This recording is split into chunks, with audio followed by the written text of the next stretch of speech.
Hello നമസ്കാരം, എല്ലാവർക്കും വിജീസ് ലെക്ചറിലേക്ക് ഒരിക്കൽ കൂടി സ്വാഗതം.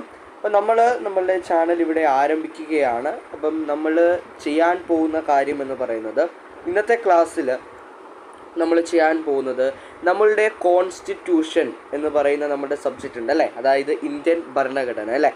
അപ്പോൾ ഈ ഇന്ത്യൻ ഭരണഘടന നമ്മൾ ബേസിക്സ് മുതൽ നമ്മൾ പഠിക്കാനായിട്ട് പോവാണ്. ഒരുപാട് പഠിക്കാനുള്ള ഒരു സബ്ജക്റ്റാണ് നമ്മളുടെ ഇന്ത്യൻ ഭരണഘടന അല്ലെങ്കിൽ ഇന്ത്യൻ കോൺസ്റ്റിറ്റ്യൂഷൻ എന്ന് പറയുന്നത് അല്ലേ.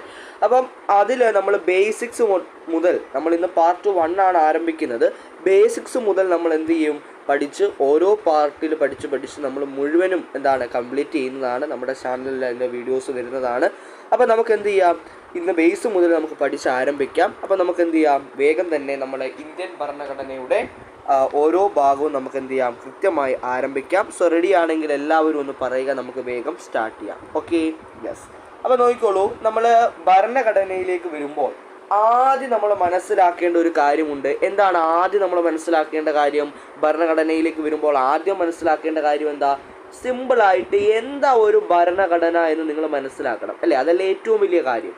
ഭരണഘടന എന്ന് പറയുന്നത് ഒരു രാജ്യം മുന്നോട്ട് പോകുമ്പോൾ ആ രാജ്യം എങ്ങനെ ഭരിക്കപ്പെടണം, അല്ലെങ്കിൽ ഏത് നിയമം വെച്ചാണത് മുന്നോട്ട് പോവേണ്ടത്, അതെങ്ങനെ ഭരിക്കപ്പെടണം എന്നുള്ളത്.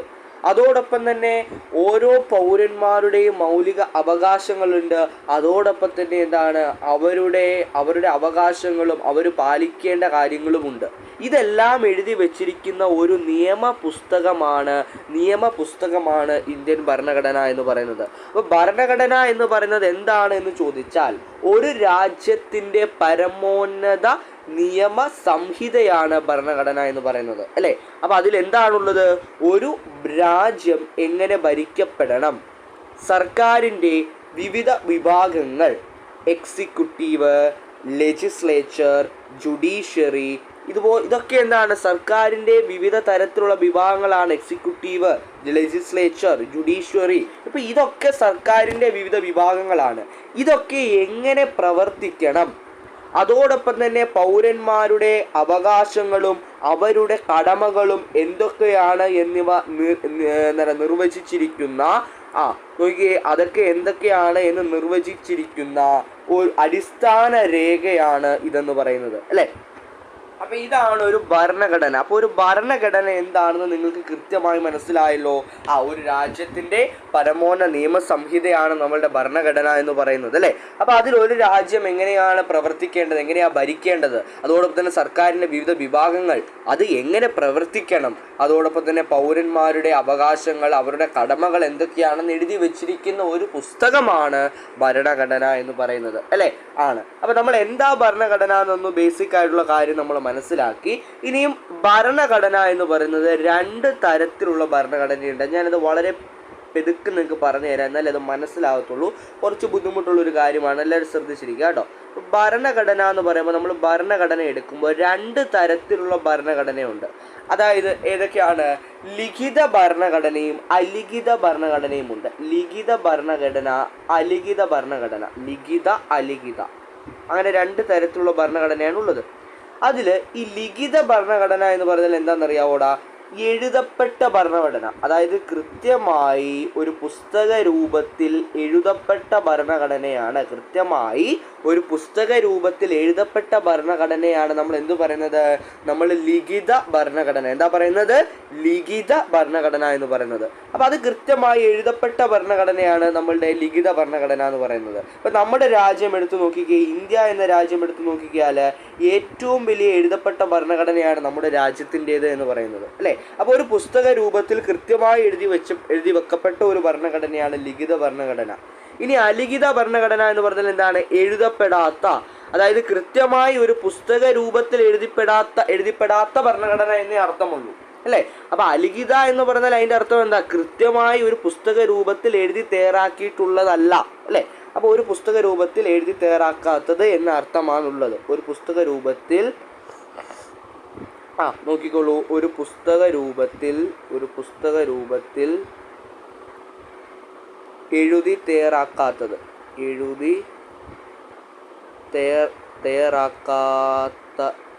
ഒരു പുസ്തക രൂപത്തിൽ എഴുതി തയ്യാറാക്കാത്തതാണ് അലിഖിത ഭരണഘടന.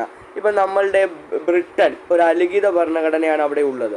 അപ്പോൾ ഈ അലിഖിത ഭരണഘടന എന്ന് പറഞ്ഞാൽ അവിടെ കൂടുതലും നമ്മുടെ കോടതി വിധികൾ, അതോടൊപ്പം തന്നെ എന്താണ് കോടതി വിധികൾ, രാജശാസനകൾ, അങ്ങനെയുള്ള കാര്യങ്ങളൊക്കെ ആയിരിക്കും അത്തരത്തിലുള്ള ഭരണഘടനയിലുള്ളത് അല്ലേ. അപ്പോൾ ഓരോ കോടതി വിധികൾ വരുമ്പോഴും അവരത് ഭരണഘടനയിലേക്ക് ആഡ് ചെയ്ത് അങ്ങനെയുള്ള ഒരു കൃത്യമായ ഒരു എന്താണ് പുസ്തക രൂപത്തിൽ എഴുതി തയ്യാറാക്കാത്തുള്ള ഒരു ഭരണഘടനയാണ് അലിഖിത ഭരണഘടന എന്ന് പറയുന്നത്. അപ്പോൾ ഇത് നമ്മളുടെ SCERT ടെക്സ്റ്റ് ബുക്കിൽ ഇതാ ഇങ്ങനെയാണ് പറഞ്ഞിരിക്കുന്നത്, നോക്കിയുള്ളൂ. എഴുതപ്പെട്ട ഭരണഘടന, റിട്ടൺ കോൺസ്റ്റിറ്റ്യൂഷൻ. നമ്മുടെ ഭരണഘടന ഒരു പുസ്തക രൂപത്തിൽ എഴുതി തയ്യാറാക്കിയിട്ടുള്ളതാണ്. ലോകത്തിലെ ഏറ്റവും വലിയ എഴുതപ്പെട്ട ഭരണഘടനയാണ് ഇന്ത്യയുടേത്. നോക്കിയേ, അത് വളരെ ഇമ്പോർട്ടൻ്റ് ആയിട്ടുള്ള പോയിൻ്റാണ്. ലോകത്തിലേക്കും ഏറ്റവും വലിയ എഴുതപ്പെട്ട ഭരണഘടനയാണ് ആരുടേത്? ഇന്ത്യയുടേത്. ലോകത്ത് എഴുതപ്പെട്ടിട്ടുള്ളതും എഴുതപ്പെടാത്തതുമായ ഭരണഘടനകൾ നിലവിലുണ്ട്. അതാണ് നമ്മുടെ ലിഖിത ഭരണഘടന, അലിഖിത ഭരണഘടന. ഓക്കെ. എഴുതപ്പെടാത്ത ഭരണഘടന എന്നതിന് പുസ്തക രൂപത്തിൽ തയ്യാറാക്കപ്പെടാത്ത ഒരു രേഖ എന്നേ അർത്ഥമുള്ളൂ. ഇത്തരം ഭരണഘടനകളിൽ ഭരണഘടനാപരമായ നിയമങ്ങൾ, ചട്ടങ്ങൾ മുതലായവ, രാജശാസനകൾ, കോടതി വിധികൾ, ആചാരങ്ങൾ, കീഴ്വഴക്കങ്ങൾ എന്നീ രൂപങ്ങളിൽ നിലകൊള്ളുന്നു. അപ്പോൾ ഇതൊക്കെയാണ് എഴുതപ്പെടാത്ത ഭരണഘടനയിൽ. രാജശാസനകൾ ഉണ്ടാകും, കീഴ്വഴക്കങ്ങൾ ഉണ്ടാകും, കോടതി വിധികൾ ഉണ്ടാകും, പിന്നെ എന്താണ് ഭരണഘടനമായിട്ടുള്ള നിയമങ്ങൾ ഉണ്ടാകും. അപ്പോൾ നോക്കുക, പട്ടിക ശ്രദ്ധിക്കൂ എന്ന് പറഞ്ഞ് ഇവിടെ കൊടുത്തിട്ടുണ്ട്. അപ്പോൾ ഇതൊക്കെ ചോദ്യം വരുന്നതാണ്. എഴുതപ്പെട്ട ഭരണഘടന എവിടെയൊക്കെയാണുള്ളത് എന്നാണ് ചോദ്യം. എഴുതപ്പെടാത്ത ഭരണഘടന ഏതൊക്കെ രാജ്യങ്ങളാണ്? ഒരുപാട് രാജ്യമുണ്ട്, പക്ഷെ നമുക്ക് പുസ്തകത്തിൽ നൽകിയിട്ടുള്ള രാജ്യങ്ങളായിരിക്കും ചോദിക്കുക. ഇപ്പോൾ ഇന്ത്യ എന്ന് പറഞ്ഞാൽ നമ്മൾ ആദ്യമേ പറഞ്ഞു, ലോകത്തിലേക്കും ഏറ്റവും വലിയ എഴുതപ്പെട്ട ഭരണഘടനയുള്ള രാജ്യമാണ് നമ്മുടെ രാജ്യം ഇന്ത്യ. അത് കഴിഞ്ഞ് അമേരിക്കയുണ്ട് അല്ലേ. അമേരിക്ക എന്ന് പറയുന്നത് നമ്മുടെ ഭരണഘടന നിർമ്മിച്ചപ്പോൾ ആദ്യം ഒരു എഴുതപ്പെട്ട ഭരണഘടന നിർമ്മിച്ചത് അമേരിക്കയാണ് കേട്ടോ. അപ്പോൾ അമേരിക്കയുണ്ട്, പിന്നെന്താണ് ഓസ്ട്രേലിയ ഉണ്ട്, ഓസ്ട്രേലിയ എഴുതപ്പെട്ട ഭരണഘടനയാണ്. ബ്രസീലുണ്ട്, ദക്ഷിണ ആഫ്രിക്കയുണ്ട്. അപ്പോൾ ഒന്നുകൂടെ പറഞ്ഞ ഏതൊക്കെയാണ്? ഇന്ത്യയുണ്ട്, അമേരിക്കയുണ്ട്, അതോടൊപ്പം തന്നെ എന്താണ് ഓസ്ട്രേലിയയുണ്ട്, നമ്മുടെ ബ്രസീലുണ്ട്, ദക്ഷിണ ആഫ്രിക്കയുണ്ട്. എഴുതപ്പെടാത്ത ഭരണഘടന എന്ന് പറഞ്ഞാൽ ആരൊക്കെയാണ്? ബ്രിട്ടൻ വരുന്നു, എഴുതപ്പെടാത്ത ഭരണഘടനയാണ്. ഇസ്രായേൽ വരുന്നു, യുദ്ധം നടക്കുന്ന ഇസ്രായേൽ വരുന്നു. പിന്നെ ഫ്രാൻസ്, ന്യൂസിലാൻഡ്, ഇവരൊക്കെ എന്താണ് എഴുതപ്പെടാത്ത ഭരണഘടനയാണ്. അപ്പോൾ അത് പരീക്ഷയ്ക്ക് ചോദിക്കാനായിട്ടുള്ള ഒരു ചാൻസ് വളരെ വളരെ കൂടുതലാണ്. കാരണം എഴുതപ്പെട്ട ഭരണഘടനയും എഴുതപ്പെടാത്ത ഭരണഘടനയും തമ്മിലുള്ള ഒരു ചോദ്യം നമുക്ക് പരീക്ഷയ്ക്ക്, അല്ലെങ്കിൽ ഇങ്ങനെ രാജ്യങ്ങളും ബന്ധപ്പെട്ട ഒരു ചോദ്യം പരീക്ഷയ്ക്ക് എപ്പോഴും വരുന്നത് ഞാൻ കണ്ടിട്ടുണ്ട്. അപ്പോൾ അതുകൊണ്ട് നിങ്ങൾ അതെന്ത് ചെയ്യുക, കൃത്യമായ ഒന്ന് പഠിക്കാനായിട്ട് നോക്കുക. ഞാനത് ഇവിടെ ഒന്ന് പറഞ്ഞു തരാം. അതായത് നോക്കിക്കോളൂ, വളരെ എളുപ്പമാണ്. എഴുതപ്പെട്ട ഭരണഘടനയുള്ള രാജ്യം എവിടെയൊക്കെയാണ് അത് നോക്കുക. എഴുതപ്പെട്ട ഭരണഘടനയുള്ള രാജ്യം, എഴുതപ്പെട്ട ഭരണഘടന, അതിനെയാണ് നമ്മൾ എന്ത് പറയുന്നത്? റിട്ടൺ കോൺസ്റ്റിറ്റ്യൂഷൻ എന്ന് പറയുന്നത്. പിന്നെ എഴുതപ്പെടാത്ത ഭരണഘടനയുണ്ട് അല്ലേ. എഴുതപ്പെടാത്ത ഭരണഘടനയുണ്ട്, എഴുതപ്പെടാത്ത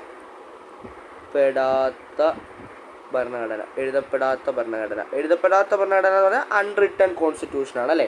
എഴുതപ്പെടാത്ത ഭരണഘടന എന്ന് പറഞ്ഞാൽ എന്താ? അൺറിട്ടൺ കോൺസ്റ്റിറ്റ്യൂഷനാണ്. അപ്പോൾ എഴുതപ്പെട്ട ഭരണഘടന ഉള്ളതെന്ന് പറഞ്ഞാൽ നമ്മുടെ രാജ്യമുണ്ട് ഇന്ത്യ ഒരു എഴുതപ്പെട്ട ഭരണഘടനയാണ് അല്ലേ. ഇന്ത്യ കഴിഞ്ഞ് പിന്നെന്താ, നമുക്ക് അമേരിക്ക പറയാം. ഇന്ത്യ കഴിഞ്ഞ് അങ്ങനെയല്ല, അമേരിക്കയുണ്ട്, അമേരിക്കയിലും എഴുതപ്പെട്ട ഭരണഘടനയാണ്. പിന്നെ ബ്രസീലിൽ എഴുതപ്പെട്ട ഭരണഘടനയാണ്. ബ്രസീൽ പിന്നെന്താ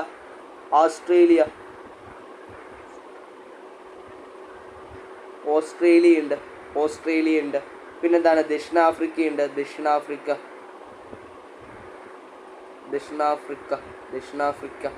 അല്ലേ. പിന്നെ എഴുതപ്പെടാത്ത ഭരണഘടനയ്ക്ക് വരുമ്പോൾ ബ്രിട്ടനിൽ എഴുതപ്പെടാത്ത ഭരണഘടനയാണുള്ളത്. ഇസ്രായേലിൽ എഴുതപ്പെടാത്ത ഭരണഘടനയാണുള്ളത്, ഇസ്രായേൽ. പിന്നെ ന്യൂസിലാൻഡിൽ എഴുതപ്പെടാത്ത ഭരണഘടനയാണ് അല്ലേ. ന്യൂസിലാൻഡിൽ എഴുതപ്പെടാത്ത ഭരണഘടന ഫ്രാൻസ്. അപ്പോൾ ഈ രാജ്യങ്ങൾ നിങ്ങൾ ഓർത്തു വെക്കണം. അത് പ്രീവിയസ് ഇയറിൽ ചോദിച്ചിട്ടുള്ളതാണ്. ഈ രാജ്യങ്ങൾ, എഴുതപ്പെട്ട ഭരണഘടനയും എഴുതപ്പെടാത്ത ഭരണഘടനയുമായി ബന്ധപ്പെട്ട് രാജ്യങ്ങൾ ചോദിച്ചിട്ടുണ്ട്. അത് പരീക്ഷയ്ക്ക് ചോദിച്ചിട്ടുള്ളൊരു ഭാഗമാണ്. ഇനി നമ്മൾ അടുത്തത് സ്വരാജ് പാർട്ടിയിലേക്ക് നമ്മൾ പോവുകയാണ്. സ്വരാജ് പാർട്ടി, ഒരു മിനിറ്റ്. സ്വരാജ് പാർട്ടിയിലേക്ക് വരുന്നതിന് മുമ്പേ നമ്മൾക്ക് പൂർണ്ണ സ്വരാജ് എന്ന് പഠിക്കാം. നോക്കിക്കോളൂ, പൂർണ്ണ സ്വരാജ് ഇതാണ് ആദ്യം പഠിക്കേണ്ടത്. പൂർണ്ണ സ്വരാജ് എന്ന് പറഞ്ഞാൽ എന്താണ്? എല്ലാവരും നോക്കിക്കോളൂ. പൂർണ്ണ സ്വരാജ്. അതായത് ഞാനിത് കൃത്യമായി നിങ്ങൾക്ക് പറഞ്ഞു തരാം. നമുക്ക് സ്വാതന്ത്ര്യം കിട്ടിയത് എന്താണ്? 1947 ആഗസ്റ്റ് 15 നമുക്ക് സ്വാതന്ത്ര്യം കിട്ടിയത്? കൃത്യമായി ഈ ദിവസത്തെയാണ് നമുക്ക് സ്വാതന്ത്ര്യം കിട്ടിയത്. എങ്കിൽ ഇതിനു മുമ്പേ ഇന്ത്യക്കാരെന്ത് ചെയ്തു? ഇന്ത്യക്കാർ സ്വാതന്ത്ര്യം ആഘോഷിച്ചു. അതായത് 1947 ആഗസ്റ്റ് 15 മുമ്പ് നമുക്ക് സ്വാതന്ത്ര്യം നമ്മൾ ആഘോഷിച്ചു. അതായത് 1929 ഒരു ലാഹോർ സമ്മേളനം നടന്നു. അപ്പോൾ ഈ വർഷങ്ങളൊക്കെ നിങ്ങളൊന്ന് പഠിക്കണം, ഓർത്തിരിക്കണം. 1929 ലാഹോർ സമ്മേളനം നടന്നത്. ആ ലാഹോർ സമ്മേളനം ആരുടെ അധ്യക്ഷതയിലാണ് നടന്നത്? ആ ലാഹോർ സമ്മേളനത്തിന്റെ അധ്യക്ഷൻ എന്ന് പറയുന്നത് ജവഹർലാൽ നെഹ്റു ആയിരുന്നു. അപ്പം ലാഹോർ സമ്മേളനം നടന്നു. ലാഹോർ സമ്മേളനത്തിലെ അധ്യക്ഷൻ ജവഹർലാൽ നെഹ്റു ആയിരുന്നു. ജവഹർലാൽ നെഹ്റു ആണ് പൂർണ്ണ സ്വരാജ് പ്രഖ്യാപിക്കുന്നത്. ഈ ലാഹോർ സമ്മേളനത്തിൽ വെച്ചാണ് പൂർണ്ണ സ്വരാജ് പ്രഖ്യാപിക്കുന്നത്. 1929 ഈ ലാഹോർ സമ്മേളനത്തിൽ വെച്ചാണ് പൂർണ്ണ സ്വരാജ് പ്രഖ്യാപിക്കുന്നത്. അങ്ങനെ 1930 നമുക്ക് എല്ലാവർക്കും സ്വാതന്ത്ര്യം ലഭിച്ചു എന്ന് പറഞ്ഞുകൊണ്ട് പൂർണ്ണ സ്വരാജ് ആഘോഷിച്ചു. അപ്പോൾ പൂർണ്ണ സ്വരാജ് ആഘോഷിച്ച വർഷം 1930. പക്ഷേ എന്താണ്, നമ്മൾ അങ്ങനെ ആഘോഷിച്ചപ്പോൾ ഇന്ത്യക്കാരെ എല്ലാവരെയും അടിച്ചോടിച്ചു? ബ്രിട്ടീഷുകാർ അടിച്ചോടിച്ചു. 1930 പൂർണ്ണ സ്വരാജ് ആഘോഷിച്ചപ്പോൾ ഇന്ത്യക്കാരെ എല്ലാവരെയും ബ്രിട്ടീഷുകാർ എന്ത് ചെയ്തു? അടിച്ചോടിച്ചു എന്നുള്ള കാര്യമാണ്. മനസ്സിലായി. അപ്പം അങ്ങനെ പൂർണ്ണ സ്വരാജ് നടക്കുകയാണ്. അത് ലാഹോർ സമ്മേളനം. ഇതിൽ നിങ്ങൾ പഠിച്ചു വെക്കേണ്ടത് ഈ വർഷങ്ങളാണ് കേട്ടോ. ലാഹോർ സമ്മേളനം നടന്ന വർഷം 1929, പൂർണ്ണ സ്വരാജ് പ്രഖ്യാപിച്ചത് 1929, അധ്യക്ഷൻ ജവഹർലാൽ നെഹ്റു, പൂർണ്ണ സ്വരാജ് ആഘോഷിച്ചത് 1930. അത്രയും മതിയാവും. നിങ്ങൾ അത്രയും ഇതിൽ നിന്ന് മനസ്സിലാക്കി വെച്ചാൽ മതിയാകും. അപ്പം അങ്ങനെ പൂർണ്ണ സ്വരാജ് പ്രഖ്യാപിക്കുകയാണ്. അങ്ങനെ പൂർണ്ണ സ്വരാജ് പ്രഖ്യാപിക്കുമ്പോഴാണ് മക്കളെ ആര് വരുന്നത്? നോക്കിയോളൂ, MN റോയ്. ഇദ്ദേഹം നിങ്ങൾ ഓർത്തു വെക്കേണ്ട ഒരു കഥാപാത്രമാണ് MN റോയ് എന്ന് പറയുന്നത്. MN റോയ്.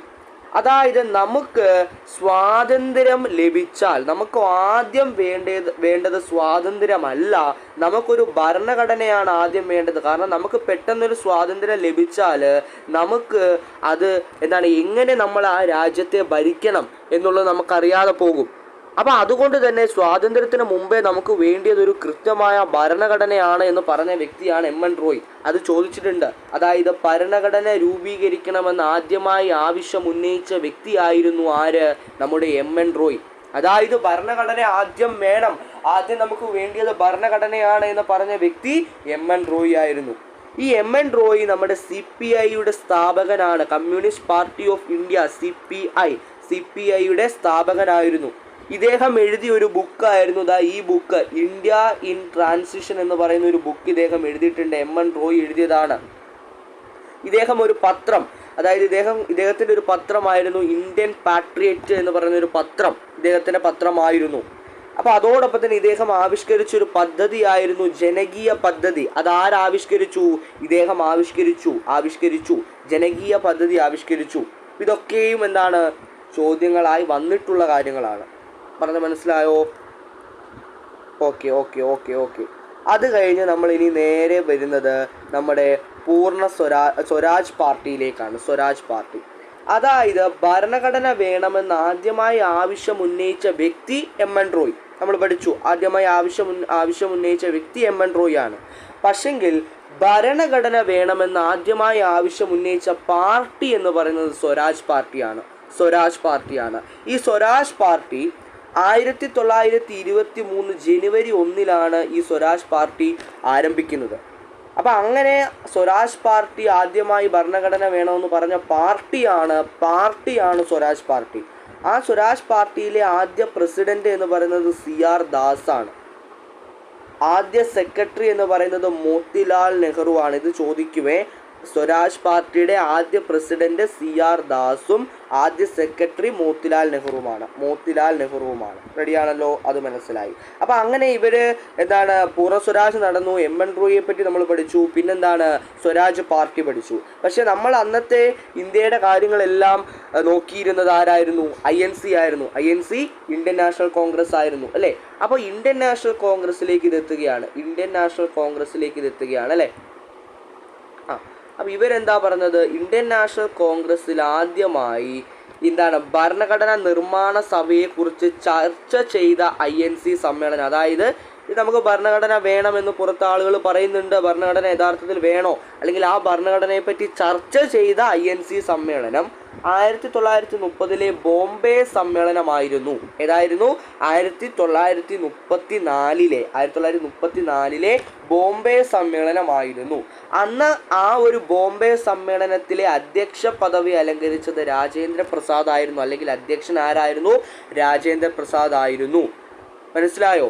ഇനിയും ഈ ഇന്ത്യൻ നാഷണൽ കോൺഗ്രസ് നമുക്ക് കൃത്യമായൊരു ഭരണഘടന വേണമെന്ന് ഔദ്യോഗികമായി പ്രഖ്യാപിച്ച സമ്മേളനം എന്ന് പറയുന്നത് 1930 ഫൈസാപൂർ സമ്മേളനമാണ്. അതായത് 1930 ഫൈസാപൂർ സമ്മേളനത്തിൽ വെച്ചാണ് നമുക്കൊരു ഭരണഘടന വേണമെന്ന് ഔദ്യോഗികമായി തീരുമാനിച്ചത്. അന്നത്തെ ഫൈസാപൂർ സമ്മേളനത്തിലെ അധ്യക്ഷൻ ജവഹർലാൽ നെഹ്റു ആയിരുന്നു. ഇത്രയും കാര്യം മനസ്സിലായോ? ഇത്രയും കാര്യം വളരെ പ്രധാനപ്പെട്ട കാര്യമാണ്. നമ്മുടെ ഭരണഘടനയുമായി ബന്ധപ്പെട്ട് നമ്മൾ ഭരണഘടന പഠിക്കുമ്പോൾ ഏറ്റവും ആദ്യം നമ്മൾ മനസ്സിലാക്കി വെക്കേണ്ട കുറച്ച് കാര്യങ്ങളാണ് ഞാൻ പറഞ്ഞു തന്നത്. നമ്മൾ ഭരണഘടനയുടെ ഇത്രയും കാര്യങ്ങൾ നമ്മൾ മനസ്സിലാക്കി നമ്മൾ ആരംഭിച്ചിട്ടേ ഉള്ളൂ. ഇനി നമ്മളെന്താണ്, ഒരുപാട് കാര്യങ്ങൾ ഇനിയും നമുക്ക് പഠിക്കാനുണ്ട്. നമ്മുടെ ഫസ്റ്റ് പാർട്ടിൽ നമുക്ക് എന്ത് ചെയ്യാം, ഇത്രയും നമുക്ക് പഠിക്കാം. അടുത്ത പാർട്ടിൽ നമുക്ക് എന്ത് ചെയ്യാം, ബാക്കി കാര്യങ്ങൾ ഡീൽ ചെയ്യാം. ഓരോ പാർട്ടായിട്ട് നമുക്ക് എന്ത് ചെയ്യാം, ഭരണഘടന മുഴുവൻ കംപ്ലീറ്റ് ചെയ്യാം. ഓക്കെ ആണോ?